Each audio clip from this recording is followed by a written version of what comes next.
bagaimana kita belajar terus melakukan kehendak Allah.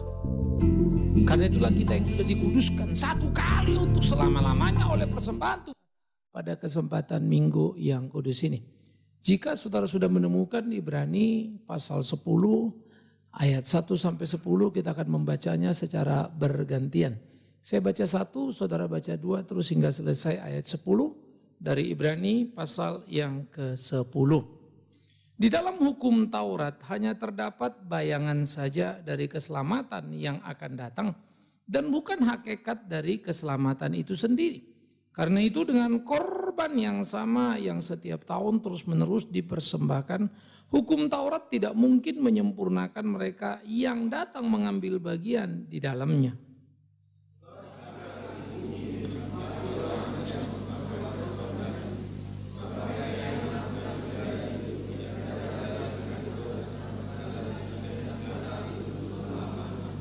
Tetapi justru oleh korban-korban itu setiap tahun orang diperingatkan akan adanya dosa.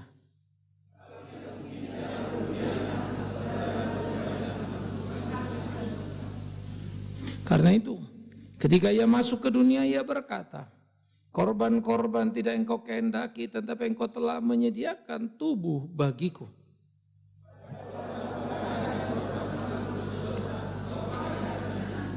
Lalu aku berkata, sungguh, aku datang dalam gulungan kitab ada tertulis tentang aku untuk melakukan kehendak-Mu, ya Allahku.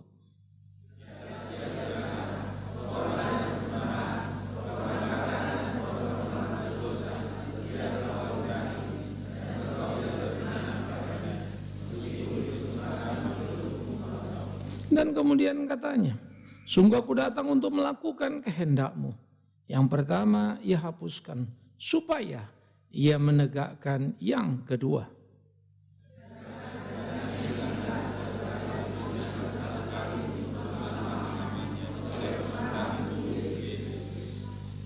Saudaraku yang kekasih, di dalam Mazmur pasal 40 ayat 4 sampai 6 dikatakan begini. Mazmur 44 sampai 6. Berbahagialah orang yang menaruh kepercayaan pada Tuhan, yang tidak berpaling kepada orang-orang angkuh atau kepada orang-orang yang telah menyimpang kepada kebohongan. Banyaklah yang telah engkau lakukan, ya Tuhan Allahku, perbuatanmu ajaib dan maksudmu untuk kami. Tidak ada yang dapat disejajarkan dengan engkau. Aku mau memberitakan perbuatanmu, mengatakannya, tapi terlalu besar jumlahnya untuk dihitung. Engkau tidak berkenan kepada korban sembelihan dan korban sajian, tetapi engkau telah membuka telingaku. Korban bakaran, korban penghapus dosa tidak engkau tuntut. Lalu aku berkata, sungguh aku datang. Dalam gulungan kitab ada tertulis tentang aku. Aku suka melakukan kehendak-Mu, ya Allahku. Taurat-Mu ada di dalam dadaku. Saudaraku yang kekasih, Mazmur 40 ini merupakan latar belakang dari apa yang disampaikan penulis Ibrani di dalam gambaran yang di depan. Sehingga seperti yang sering saya katakan, membaca Alkitab seperti wiper ya. Kalau kita di kaca mobil itu kan bersihkan kaca kiri kanan ya. PLPB dan tidak bisa diabaikan. Nah, oleh karena itu ketika kemudian dia membawa kita pada pemahaman keselamatan menarik tanpa PL, kita tidak akan pernah mengerti betapa unggulnya, betapa hebatnya, betapa besarnya, betapa sempurnanya karya keselamatan yang Allah kerjakan. Tanpa PL kita hanya sepotong dan akan lemah dalam pemahaman. Dengan PL lah kita mengerti semuanya secara utuh. Arti dari korban Kristus itu, arti dari kematian Kristus itu untuk kita orang-orang yang berdosa. Dikatakan di dalam hukum Taurat hanya terdapat bayangan. Istilah ini mau mengatakan bahwa Taurat memang belum final. Dia masih merupakan satu bayangan, gambaran yang akan datang. Apa yang akan datang? Saudara akan mengerti kalau saudara mengerti bayang-bayangnya itu. Sehingga saudara akan membaca bayang-bayang dan tahu kenapa kemudian yang terjadi ini begini. Karena saudara sudah tahu dari sebelumnya. Sehingga gambaran-gambaran ini menjadi gambaran yang penting untuk kita pelajari bersama. Gambaran-gambaran ini menjadi sesuatu yang penting untuk kita pahami secara penuh, secara utuh. Sehingga kita tidak terjebak pada perangkap yang salah. Apa yang dikatakannya saudaraku menarik. Bahwa keselamatan itu dikatakan bagaimana manusia hidup di dalam PL, hidup dalam berdosa. Dan upah dosa adalah maut. Nah sudah jelas Artinya adalah kematian. Maka manusia diberi kesempatan oleh Tuhan untuk beragama, diberilah hukum Taurat. Perhatikan, sesudah jatuh dari Taman Eden dalam dosa, manusianya menuju kematian.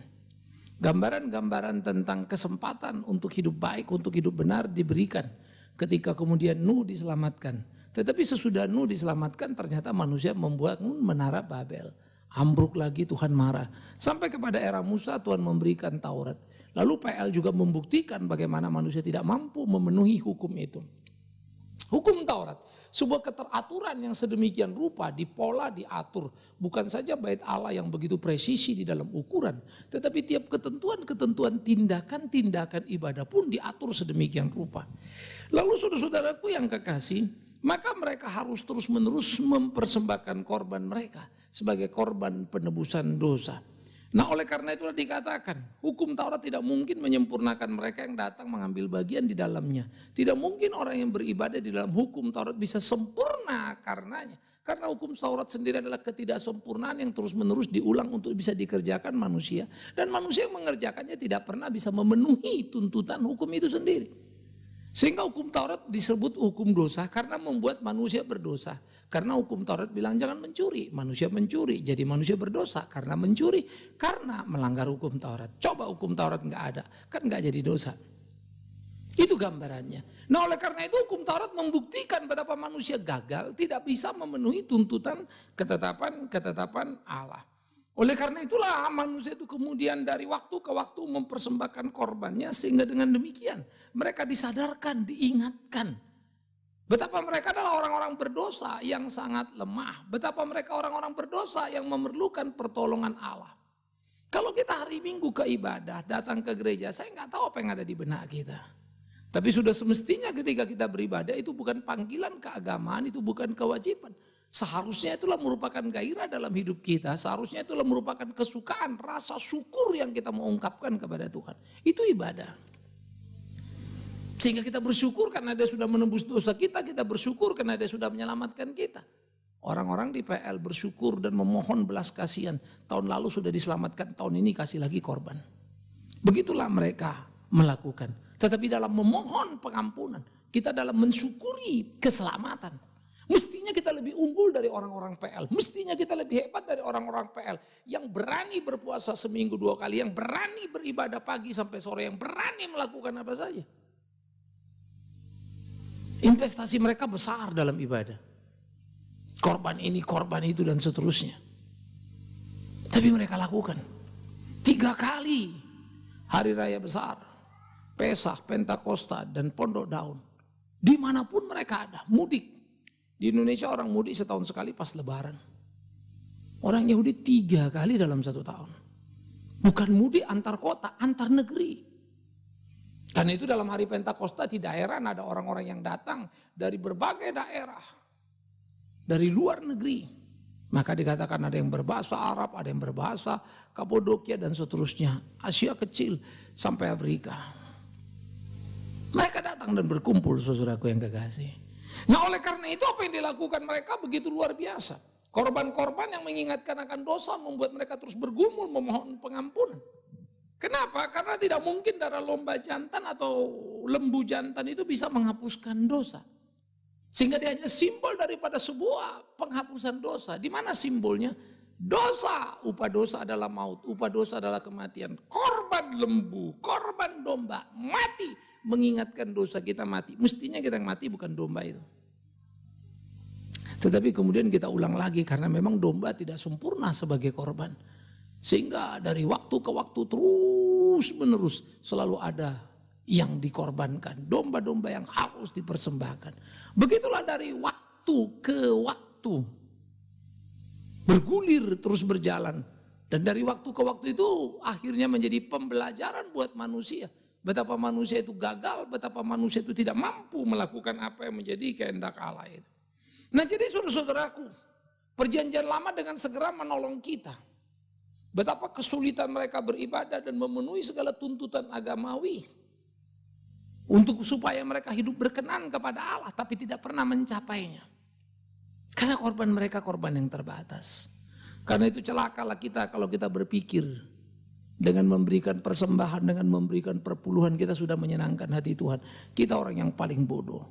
Celakalah kalau kita berpikir bahwa terlalu banyak waktu, tenaga yang kita investasi melayani Allah. Saya capek, saya letih, sudah cukup. Kita adalah orang yang bodoh. Jikalau kita tidak mengerti bagaimana bersyukur padanya. Dengan segenap hidup kita yang harus kita lakoni dan kita persembahkan kepada Tuhan kita. Nah, oleh karena itu, apa yang digambarkan di dalam Mazmur tadi menjadi sebuah latar belakang. Bagaimana dikatakan ketika dia masuk ke dalam dunia, ia berkata, korban persembahan tidak kau kehendaki, tapi engkau telah menyediakan tubuh bagiku. Saudaraku yang kekasih, Tuhan tidak memendaki korban bakaran, korban persembahan. Apa maksudnya? Kalimat ini bertaburan di dalam seluruh kitab PL. Di kitab para nabi-nabi pun diungkapkan bagaimana Tuhan benci dengan persembahan orang Israel. Karena ternyata mereka memenuhi tuntutan agamanya, tapi dengan hati yang bengkok. Sama ketika Musa mengkritik orang-orang Israel. Seharusnya engkau sadar, bukan hanya disunat secara lahiriah, tapi disunat hatimu. Buat apa engkau mempersembahkan korban bakaranmu? Engkau beribadah pada aku dengan mulut bibirmu, padahal hatimu jauh dari aku. Gereja sangat terpukau dengan tata ibadah. Gereja sangat terpukau dengan apa yang dilakukannya. Tapi tidak pernah bertanya bagaimana Tuhan menanggapinya. Saya pikir selalu penting bagi kita. Entah dimanapun, entah pelayanan pun, entah apapun. Kita selalu akan berpikir yang paling penting kira-kira. Dengan apa yang kulakukan, dengan sikap hatiku. Kita yang paling tahu hati kita bukan. Kita yang paling tahu motif kita. Tuhan berkenan gak ya?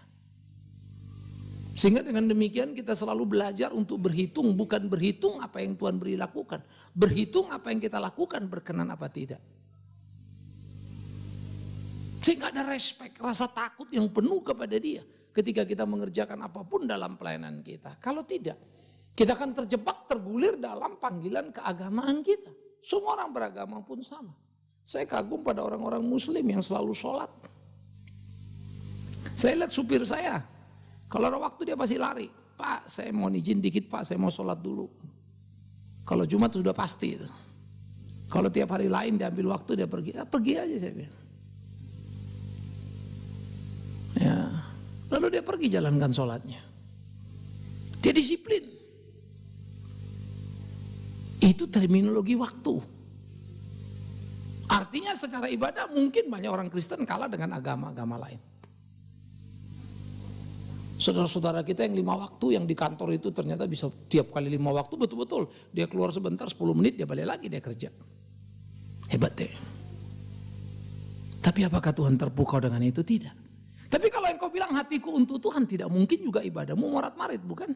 Ibadah yang lempeng hebat lurus belum tentu hati pada Tuhan. Maka orang yang hatinya pada Tuhan tidak mungkin ibadahnya morat-marit. Ini menjadi satu pemikiran-pemikiran serius di dalam keagamaan kita, di dalam keimanan kita yang kita mesti bangun, saudara. Kita mesti berkelahi, kita mesti bergumul. Bagaimana melakukan apa yang menjadi kehendak Tuhan itu. Oleh karena itulah dikatakan, korban persembahan, korban bakaran penghapus dosa tidak lagi kau kehendaki. Tidak berkenan kepadanya meskipun dipersembahkan menurut hukum Taurat. Kepada apa Tuhan berkenan? Saudara-saudara, Dia akan datang melakukan kehendakmu. Yang pertama dihapuskan supaya menegakkan yang kedua. Menarik saudara, saya memperhatikan bagian ini. Yang berkenan pada Tuhan itu apa? Ketika Tuhan dibaptis, Yesus dibaptiskan oleh Yohanes Pembaptis. Lalu pada waktu itu dikatakan keluarlah Yesus dari air itu, maka tiba-tiba tampaklah di atas ada burung merpati dan terdengarlah suara. Inilah anakku, kepadanya aku berkenan. Saudara, sekilas pengakuan itu bagi kita ya, oh Tuhan Yesus diperkenan bagi Allah. Sebetulnya itu menjadi satu lebih daripada itu. Itu menjadi testimoni daripada surga, kesaksian daripada surga tentang hakikat Kristus yang diperkenan oleh Allah. Karena manusia siapapun dia, nabi siapapun dia, tidak ada yang memenuhi perkenanan Allah dalam konteks perkenanan anakku yang kuperkenan. Alkitab mencatat Tuhan berkenan kepada seorang Nuh. Tapi perkenanan itu lebih pada perkenanan belas kasihan Allah yang dinyatakan kepada Nuh. Tapi Tuhan berkenan kepada Kristus untuk menyatakan dia anak yang seperti aku mau. Itu dua kualitas yang berbeda. Kalimat yang sama menunjukkan kualitas yang berbeda. Sehingga orang banyak yang pada waktu itu hadir di pembaptisan Yohanes Pembaptis. Dan Yohanes Pembaptis yang ada pada waktu itu menjadi alat Tuhan. Pembuka jalan perjanjian baru, penutup perjanjian lama. Di situ. Dan mendengar, inilah anakku yang kepadanya aku berkenan. Kalimat itu tidak diberikan kepada Yohanes Pembaptis. Kalimat itu diberikan kepada Yesus Kristus. Lalu kemudian kalimat yang sama juga terungkap lagi di dalam transfigurasi atau ketika Kristus dimuliakan di Mount Tabor. Maka dia dimuliakan, tampak di sana ada Musa, ada Elia. Dan murid-murid mendengar suara itu. Inilah anakku, kepadanya aku berkenan. Ditabiskan, dimuliakan, dan akhirnya di atas kayu salib. Anak itu mempersembahkan apa yang disebut berkenan. Kuserahkan nyawaku, kuserahkan hidupku, sudah selesai. Sehingga tiap bagian-bagian di dalam judul perjalanan kehidupan Kristus memberikan kita satu benang merah yang sangat luar biasa, saudara. Dialah korban yang berkenan kepada Allah, korban yang memenuhi standar Allah. Korban bakaran dia tidak mau, penuh kepalsuan. Imam-imam mengambil keuntungan di sana. Tapi korban ini, korban yang menyenangkan hatinya. Ia suka akan korban itu. Saudara yang dikasihi oleh Tuhan Yesus Kristus. Dia datang kepada kita di dalam hidup kita untuk menebus dosa kita. Dia datang dan mati. Dia tidak sama dengan darah lembu, darahnya suci. Dia tidak sama dengan darah lembu ataupun darah domba tadi. Karena kesucian. Bagaimana darahnya bisa suci? Bukankah dia anak manusia? Maka lagi-lagi Alkitab memberikan satu konstruksi pemahaman yang begitu mengagumkan. Yesus tidak dilahirkan dari seorang pria wanita karena keinginan birahi. Ia bukan pertemuan sel telur dan sperma yang ada dalam keberdosaan dan kutuk dosa. Tapi dia dilahirkan oleh seorang perawan manusia. Tidak ada sel telur Maria di sana. Kuasa Roh Kudus yang ada. Ya. Lalu ada orang bilang, loh kalau nggak ada sel telur, kalau nggak ada sperma dia bukan manusia. Kau saja dan aku, tidak ada jadi ada saja bisa. Apalagi sulit proses kelahiran. Apalah sulitnya bagi Allah membuat Yesus menjadi manusia sejati. Dengan sel telur dan pertemuan sperma. Dengan kromosom yang komplit. Itu bukan problem besar. Tapi menjadi penting message-nya. Perawan Maria itu melahirkan. Dan Yesus tidak terhisap pada dosa turunan. Menjadi penting pesannya, dialah Kristus, manusia yang bebas daripada dosa. Sehingga dia menjadi sama seperti Adam yang diciptakan tidak berdosa tapi jatuh dalam dosa. Dan dihukum dalam kematian. Begitulah Kristus yang tidak berdosa dan tidak jatuh dalam dosa. Tapi dihukum supaya menebus Adam yang tidak berdosa yang sudah jatuh dalam dosa. Komparasi 1:1 yang completely hebat.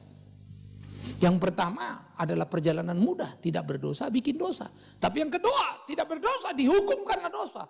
Itu sulit luar biasa. Sama seperti Petrus dengan mudahnya membela kebenaran dengan membacokkan telinga hamba imam itu. Mudah sekali memenggal telinga. Tapi Yesus melakukan jalan terbalik, mengambil telinga dan menempelkannya. Itulah yang dilakukannya. Bagaimana dia membangun, merekonstruksi segala sesuatunya. Bagian mudah selalu bagian di dalam yang kita lakukan. Di keberdosaan kita. Dia melakukan bagian susah, pernahkah kita bersyukur padanya? Dan belajar untuk tidak menghitung apa yang kita lakukan. Nah ini menjadi penting saudara-saudaraku yang dikasihi oleh Tuhan Yesus Kristus. Inilah yang mestinya menjadi pergumulan dalam kehidupan kita dan semangat yang memacu kita untuk kita bisa hidup terus melayani Tuhan. Inilah yang perlu kita lakoni dalam hari-hari kita dengan tidak pernah menyerah. Supaya hidup kita sungguh-sungguh memuliakan namanya. Jangan pernah berhenti melakukan apapun untuk melayani Tuhan. Jangan pernah berhenti untuk mengerjakan apa yang menjadi kehendaknya. Apapun badai, apapun batu penghalang kita. Seharusnya kita terus untuk mengerjakannya. Nah oleh karena itulah Dia telah menguduskan kita satu kali untuk selama-lamanya oleh karena darah Kristus. Ya, beberapa waktu lalu kita sudah bicara. Darah domba berkali-kali. Dosa korban, dosa korban, dosa korban, dosa korban, dosa korban, dosa korban, dosa korban, dosa korban. Sampai kapan? Tiada hentinya. Lalu kalau begitu kita berdosa lalu dibersihkan. Sebetulnya bersih apa tidak? Ya tidak juga, karena habis dibersihkan kalau kita bikin dosa lagi kan. Mana pernah satu hari kita lolos daripada itu? Karena itu Paulus sering berdiskusi kepada orang-orang di Roma. Tahu dia berkata betapa besarnya kasih karunia Tuhan yang sudah menebus dosa kita. Semakin besar dosa kita, semakin kita sadari penebusan. Lalu ada orang-orang mulai mengejek rupanya. Oh kalau gitu mari kita bikin dosa yang banyak-banyak, supaya makin besar berkat Tuhan pada kita. Dan Paulus menghardik mereka. Ketika engkau tahu dosamu yang besar ditebusnya. Kalau memang engkau mengerti penebusan itu, pasti hidupmu akan benar selama-lamanya. Mana mungkin lagi engkau lakukan itu? Pasti engkau akan malu. Tapi kalau kau tidak sadar betapa berdosanya engkau akan berpikir penebusan itu barang recehan yang murah. Dan engkau akan terus mengulangnya. Paulus menjungkir balikkan logika orang-orang Kristen yang ada di Roma, apa orang-orang yang mengecek kekristenan di Roma. Sehingga saudara-saudara ya, pada waktu kita membaca semua Alkitab itu menarik. Ya. Kita bisa mengerti dan memahami seluruh apa yang dikerjakan oleh Tuhan di dalam kehidupan kita sebagai orang percaya. Karena itulah pentingnya PL, pentingnya PB untuk mengajar kepada kita betapa mahalnya Kristus Yesus Tuhan kita. Kalau saudara tidak belajar PL, tidak ngerti PL, bagaimana saudara bisa mengerti besarnya kasih karunia? Semua orang Kristen bilang, wah besar sekali karunia Tuhan, dia menebus kita dari dosa. Tapi dia tahu nggak berapa besar dosanya? Berapa besarnya tebusan? Itu cuma kalimat omong kosong menurut saya. Tapi tidak ngerti kontennya. Tapi waktu kita baca PL, kita lihat semuanya tersentaklah kita. Sadarlah kita. Berapa seriusnya kesalahan kita. Karena itu gereja seringkali mengutip kalimat Alkitab tanpa pernah mengerti mendasar. Tuhan sudah menebus kita, dosa kita sudah dibersihkan. Puji Tuhan, dia sudah mati untuk kita. Kasihnya begitu besar. Di mana engkau bisa menemukan orang yang menyadari kasih yang besar dan hidupnya penuh dengan pengabdian? Bengek kita nyari-nyari, mutar susah ya untuk ketemu orang yang totally mengabdi kepada Tuhan dan tidak mau hitung-hitungan. Wow, gak gampang saudaraku. Maka sulitlah kita menemukan orang-orang seperti para rasul itu. Saya pendeta dan saya bercermin dari hidup mereka. Saya tidak puas dengan hidup saya. Soal pengetahuan, apalah artinya pengetahuan? Barang sampah itu. Akan banyak orang yang lebih IQ-nya lebih tinggi dari Benjamin Sirait. Dia kalau belajar Alkitab pasti jadi orang pintar hebat. Bodoh saya kalau saya berpikir saya sudah terlalu pintar dan banyak tahu. No, tidak ada gunanya itu. Tapi kulakukankah kehendak Tuhanku? Kulakukankah apa yang dia mau? Itu persoalannya. Kulawankah keinginan hatiku, kutaklukkan pada kehendaknya? Aku yang tahu. Dan seringkali aku menang di sana. Kehendaknya ku kalahkan. Tapi Yesus Tuhanku, di dalam gairah yang besar, supaya jangan meminum cawan maut itu. Apa yang dikatakannya? Bukan kehendakku, kehendakmu lah Bapa yang jadi. Saya tidak setuju dengan kalimat itu. Terlalu berat. Kalau bisa ditanggung oke lah. Tapi kalau terlalu sulit, kalau itu harus mati dan kehilangan diri, nah itulah kekristenan dan itulah salib. Tapi kalau dia tidak melakukan, maka tidak adalah semuanya. Karena itu apa yang dilakukannya satu kali untuk selama-lamanya harus dipahami. Darahnya suci, yes. Tapi juga kehendaknya, kerelaannya juga suci melakukan. Spartacus tidak takut mati. Mereka para pemberontak dalam kisah para budak yang heroik itu mati disalibkan. Bunuh aku. Tapi engkau tidak bisa membunuh semangatku. Hebat ya. Tapi darah mereka tidak suci. Mereka memberi kemerdekaan kepada para budak. Mereka memberi inspirasi yang menggoncang dan mempengaruhi seluruh dunia. Tetapi perubahan yang mereka buat hanya perubahan dalam penjara dosa. Bukan kemerdekaan yang seutuhnya. Para pahlawan kita berjuang. Mereka tidak segan-segan mengangkat bedil untuk melawan senapang otomatis musuh. Para pahlawan kita berjuang hanya mengangkat bambu runcing melawan bedil Belanda. Mereka tertembak dan mati. Kita mengenang mereka di hari pahlawan. Kita mengingat mereka di 17 Agustus hari kemerdekaan. Apakah mereka memerdekakan kita dari dosa? Jelas tidak. Banyak orang mati dan disebut pejuang. Banyak orang mati dan disebut pahlawan. Banyak orang mati dan disebut tokoh. Tapi darah mereka tidak cukup berharga untuk menebus dosa. Mereka berharga menciptakan perubahan peta sosial, tapi tidak dalam penebusan dosa. Darah Kristus tidak hanya suci pada darahnya, tapi suci pada kehendak dan kerelaannya. Sehingga dikatakannya bukan kehendakku, kehendakmu jadi. Ya tak berbasa-basi. Karena itulah di atas kayu salib dia berkata, kepadamu Bapa aku serahkan nyawaku. Darah itu dikucurkan, nyawa itu diberikan, yang suci. Karena itu pula Ibrani mencatat, Kristus Tuhan itu sama seperti kita. Dicobai, mengalami penderitaan dan kesulitan. Koma, hanya saja ia tidak berbuat dosa. Kita terlalu banyak berbuat dosa, bukan? Kita sama-sama dicobai. Dia juga dicobai. Tapi dia tidak berbuat dosa, kita berbuat dosa. Tiap kali saya mengingat ketika Kristus dicobai, dalam lapar, buatlah batu jadi roti. Setan tidak salah berkata itu, karena memang Yesus bisa. 5 roti, 2 ikan cukup 5.000 orang. Ya, dia bisa memberi makan banyak orang. Pesta pernikahan kehabisan anggur, air pun bisa dibikinnya menjadi anggur. Apalah sulitnya. Tapi dia tidak membuat roti untuk perutnya. Alangkah herannya. Padahal semua kita kerja untuk perut kita dan bukan buat orang lain.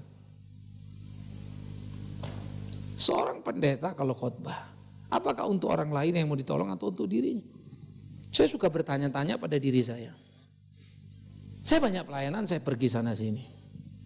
Ya, lalu orang bilang, wah Pak Bigman hebat pelayanan. Wah terima kasih Bapak sana, Bapak sini. Tapi kalau saya mau jujur, tiap kali saya pelayanan saya dapat amplop kok. Sebetulnya aku datang untuk pelayanan itu apa untuk amplop itu. Yang kedua, namaku makin top kok. Itu pertanyaan yang harus saya tanyakan pada diri saya. Untuk apa? Tidakkah kita harus menggugat diri kita, saudaraku? Kristus Tuhanku, dia tidak pernah lakukan untuk dirinya, untuk Bapaknya. Ia berhak menerima apapun lebih dari yang kita terima, tapi dia tidak mengambilnya. Kuserahkan nyawaku kepadamu.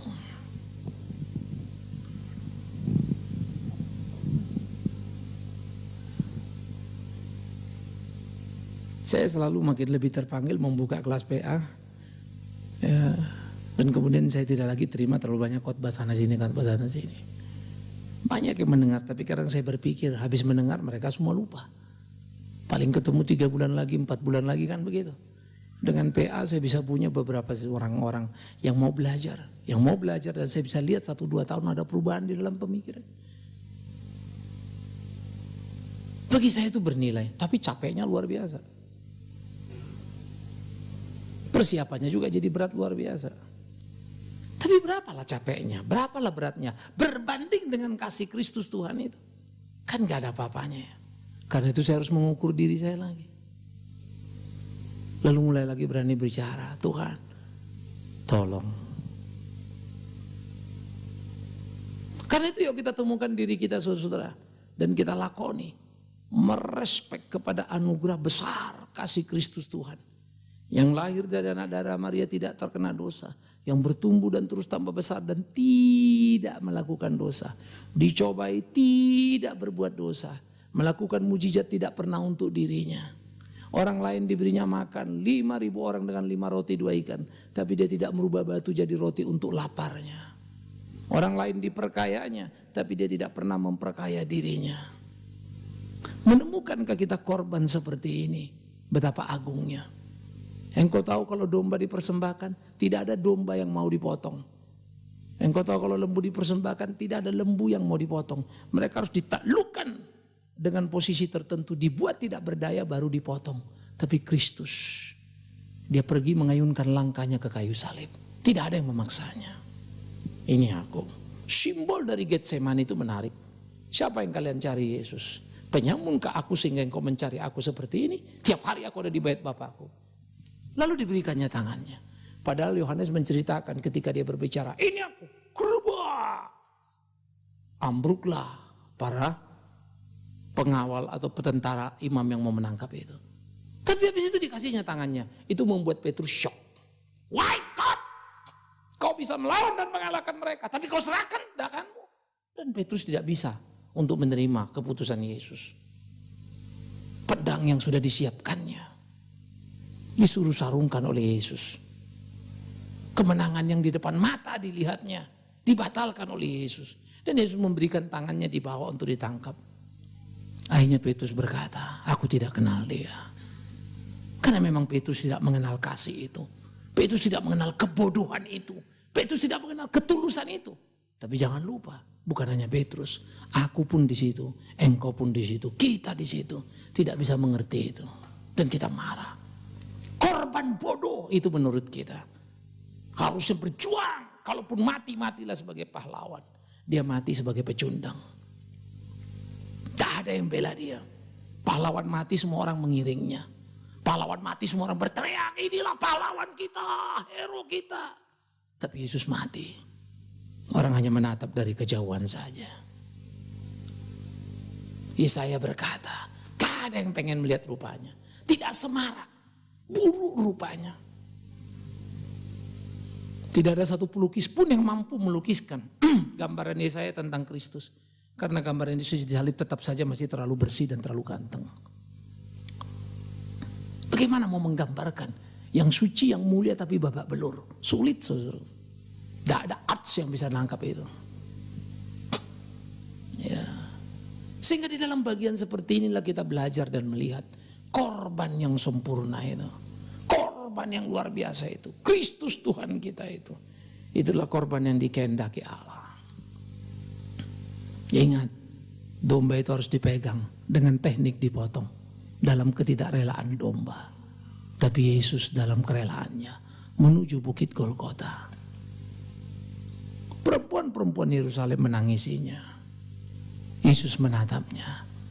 Jangan tangisi aku, hei putri Sion. Tangisilah dirimu. Mengapa? Karena engkau sedang menangisi aku. Karena engkau terikat pada keinginan manusiamu. Tapi aku sedang memenuhi keinginan Allahku. Kenapa kau tangisi aku? Tangislah dirimu yang tidak bisa memenuhi keinginan Allahmu. Waduh. Hebat ya saudara. Saya sangat menikmati pemahaman itu. Tapi sangat crowded waktu menjalaninya. Babak belur rasanya. Sulit setengah mati. Biarlah ini menjadi doa kita. Kegairahan. Mana kita belajar terus melakukan kehendak Allah. Karena itulah kita yang sudah dikuduskan satu kali untuk selama-lamanya oleh persembahan tubuh Yesus Kristus. Jangan sekali-kali kita menodainya lagi. Kita sudah ditebusnya satu kali untuk selama-lamanya. Jangan sekali-kali kita lalai melayani dia. Jangan sekali-kali. Karena penebusan yang sempurna, yang besar, yang kuat. Maka kita sudah ditebus dalam kesempurnaan. Karena itulah dia menuntut kita hendaklah engkau sempurna sama seperti Bapa sempurna. Bagaimana manusia bisa hidup sempurna? Dan kita orang bilang seringnya, mana ada manusia yang sempurna Pak? Salah. Siapa bilang tidak ada? Ada. Tapi bahwa engkau tidak sempurna, aku tidak sempurna, itu bodoh kita. Kalau memang tidak ada manusia bisa sempurna, mana mungkin Kristus menuntutnya. Dan kalau tidak ada manusia bisa sempurna, artinya penebusan Yesus itu kurang sempurna. Penebusan itu sempurna, menjadi bekal, menjadi modal untuk kita sempurna. Tapi kita belum, kita harus.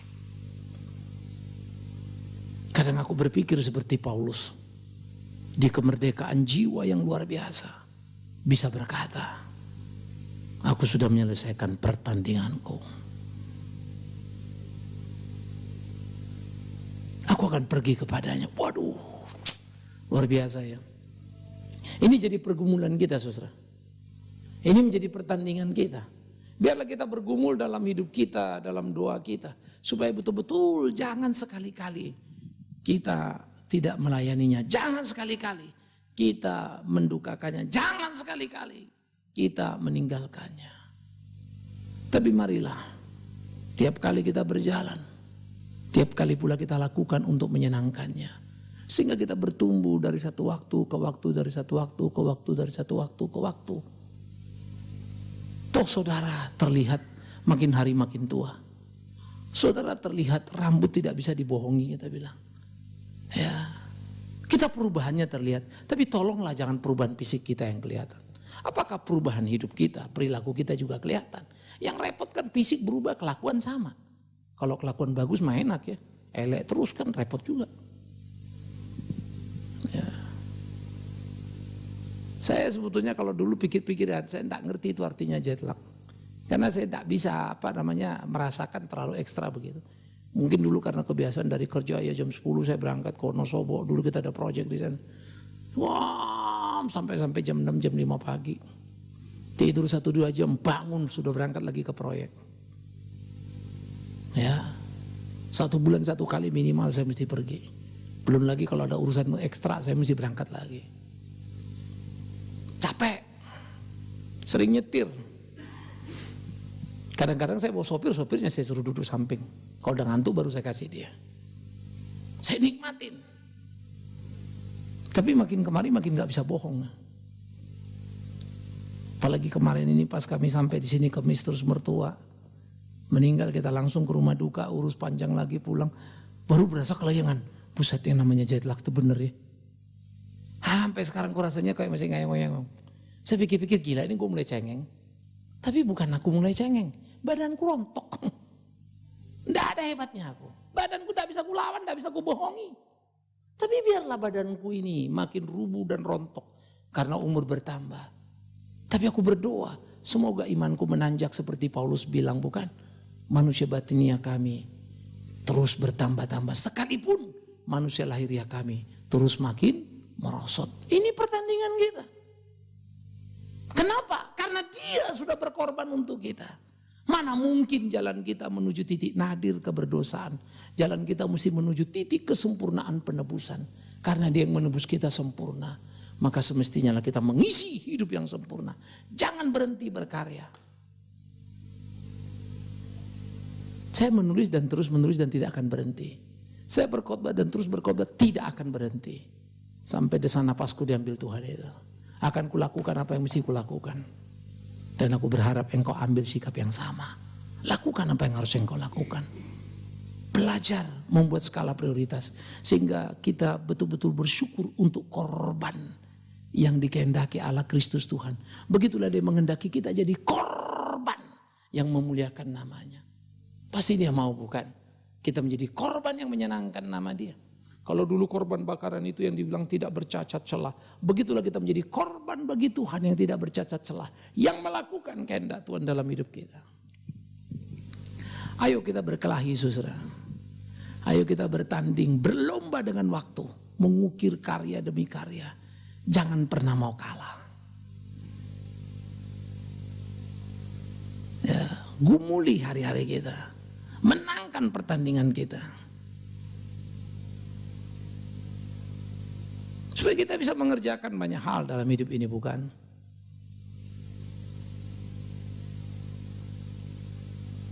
Kemarin kita pergi baru pulang dari Israel. Tiap kali saya melihat sesuatu, wah ini keren, ini hebat, wah ini Pak bagus nih Pak, sekolah ini begini-begini, wah ini begini-begini.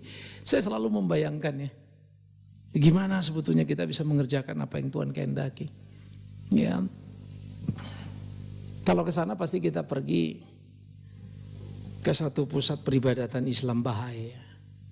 Jadi kalau ngelihat dia punya tempel itu, waduh itu kan kerennya setengah mati ya di Haifa itu menghadap ke laut sana. Wah kerennya setengah mati udah. Tamannya rapi setengah mati. Nggak tahu lagi itu berapa harganya sekarang ya. Mungkin dalam hitungan saya udah T itu ya. Tiap kali saya lihat gitu. Keren loh karena nanjak bukit gitu ya. Ini orang Islam Bahai. Ya, dia yakin katanya dia juru selamat itu, dia Mesias itu. Ya. Terus juga begitu dia menyebut diri pemimpinnya itu Mesias. Yang ini juga semua ada banyak yang ngaku-ngaku Mesias, semua ada numpuk lah ya. Ahmad Gulam juga begitu yang dari Ahmadiyah. Apa yang saya mau bilang? Orang dari berbagai tempat, dari berbagai negeri, katanya pengikutnya sekarang sudah 6 jutaan. Di seluruh dunia ada tersebar. Kadang saya berpikir ya, kesesatan ini ya kita bilang kesesat, kacau, kagak bener. Pengikutnya banyak. Bangunannya keren, semua ngasih duit, investasi gede-gedean. Kita mau lempeng, mau bener kok susah amat ya. Kadang-kadang saya mikir ini gue yang salah, apa dia yang bener ya. Hah?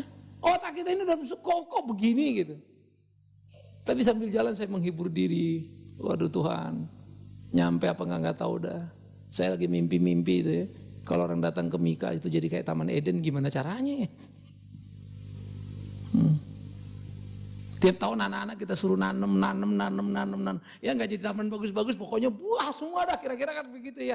Itu yang kita suka bayangin. Sekarang kita program anak. Nanti Juni mau pergi 500 pohon udah disiapin, harus tanam semua.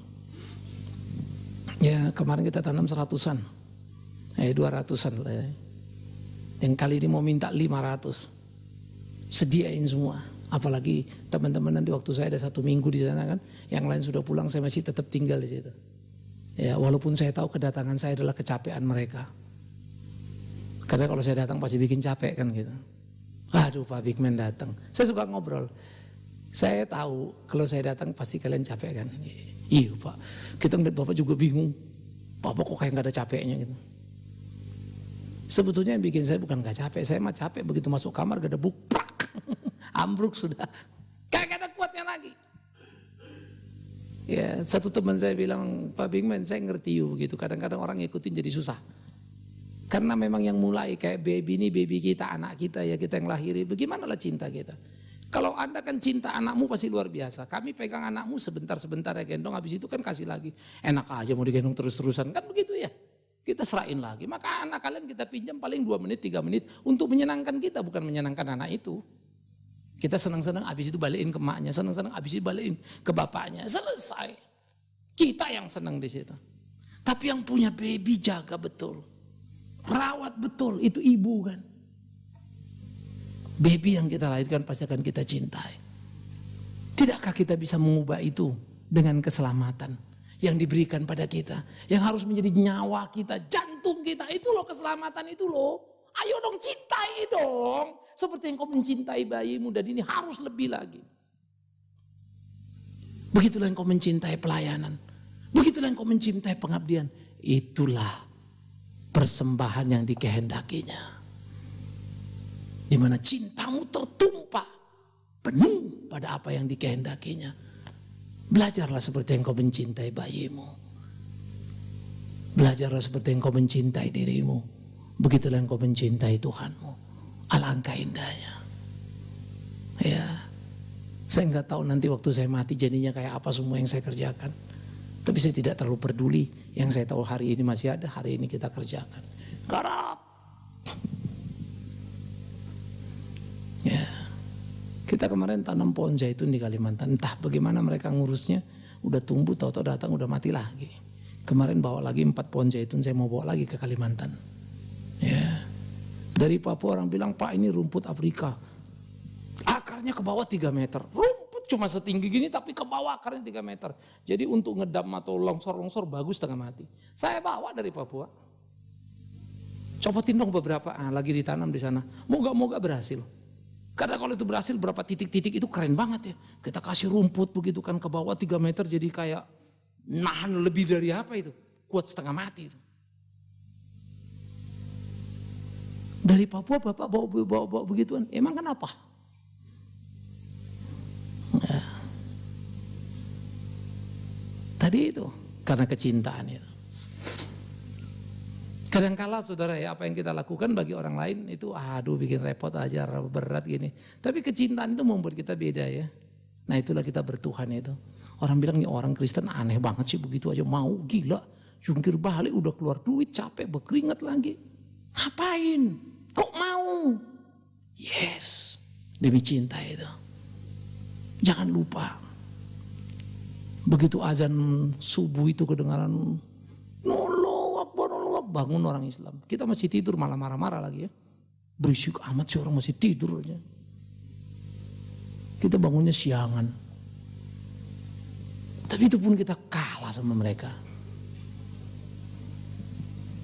Mari kita pikirkan saudara. Mari kita gairahkan diri kita. Mari kita ajak semuanya. Kita belajar untuk membekali diri kita. Ya. Itu sebab di dalam rindu kita juga. Tiap Sabtu kedua kita adakan selalu PA. Sekarang saya bikin kelas sendiri. Tadi saya lepas saya pikir mau melatih. Tetapi kemudian ada banyak hal jadi pertimbangan. Maka tiap PA sebulan sekali Sabtu kedua saya take over. Lalu kita bikin untuk doktrinal dengan memilih beberapa perikop-perikop. Saya harap juga nanti di gereja bisa belajar tiap Sabtu. Sebetulnya sudah resmilah waktu saya hampir ya. Tinggal Senin saja yang masih sisa itu pun sudah mau diminta orang. Selasa, Rabu, Kamis, Jumat, Sabtu udah PA ya terus. Ada yang sebulan sekali, sebulan 2 kali, ada yang tiap minggu. Tapi seneng loh kalau ngeliat orang-orang di sekitar kita, pemahamannya bertumbuh. Wah, itu sukacitanya beda. Thanks God. Ya, saya harap semua pengurus, jemaat-jemaat yang mau bertumbuh silakan datang. Ya berarti ini Sabtu ini nih. Ya, tiap jam 4 kita PA. Biarlah saudara-saudara kita mempersembahkan diri kita sehingga kita adalah korban yang dikehendaki Allah. Kita bekali diri kita dengan pemahaman Alkitab yang benar. Kita lakukan kehendaknya, kita layani dia. Itulah korban yang dikehendakinya. Tapi kita selalu berkata, ya Tuhan, terima kasih. Ketika kemudian kita sudah kerjakan ini capek, tahu-tahu Tuhan kasih lagi proyek kerjakan ini.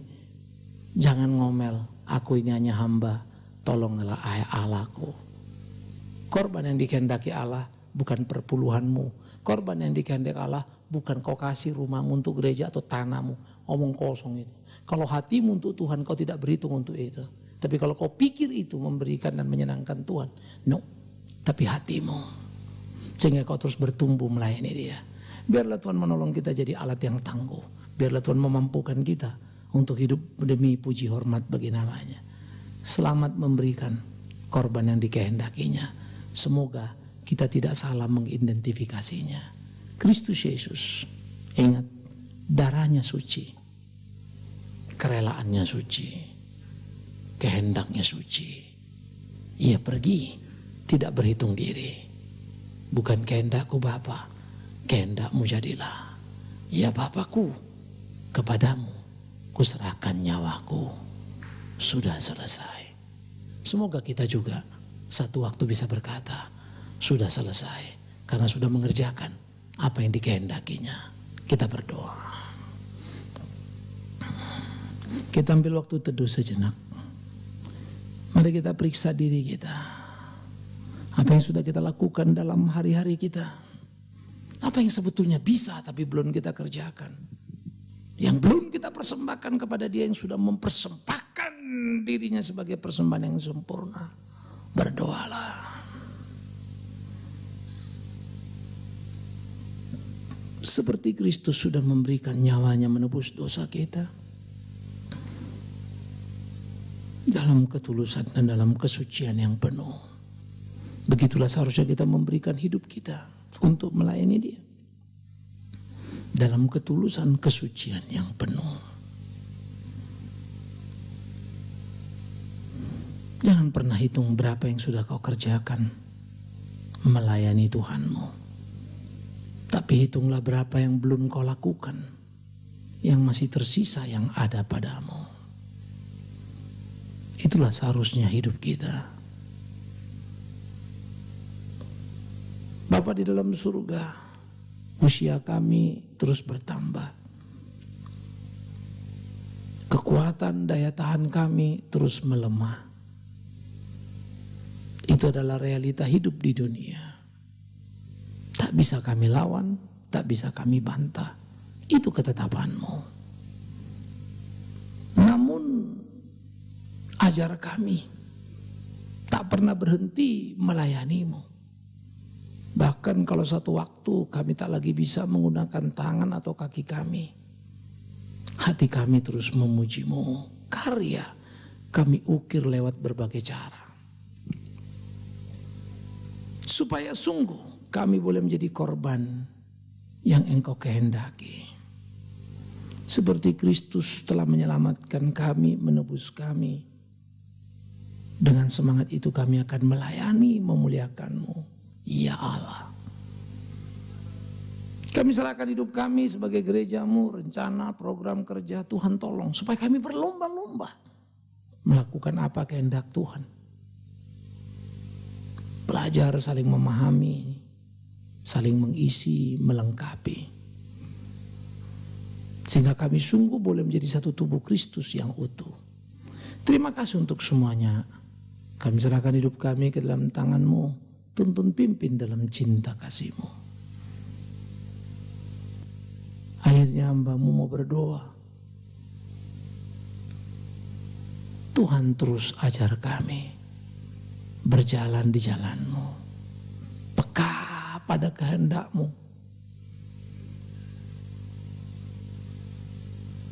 Sehingga hati kami makin murni melayani-Mu. Demi Yesus Kristus, Tuhan kami, Juru Selamat kami, Penebus kami, yang kami layani. Di dalam dan bersama-Mu lah kami melakukannya. Terpujilah Tuhan pemimpin kami. Biar Roh Kudus terus mengajar-ajar kami untuk hidup takut akan Dikau ya Allah yang hidup. Amin. Kita bangkit berdiri saudara dan kita akan mengikrarkan pengakuan iman rasuli kita.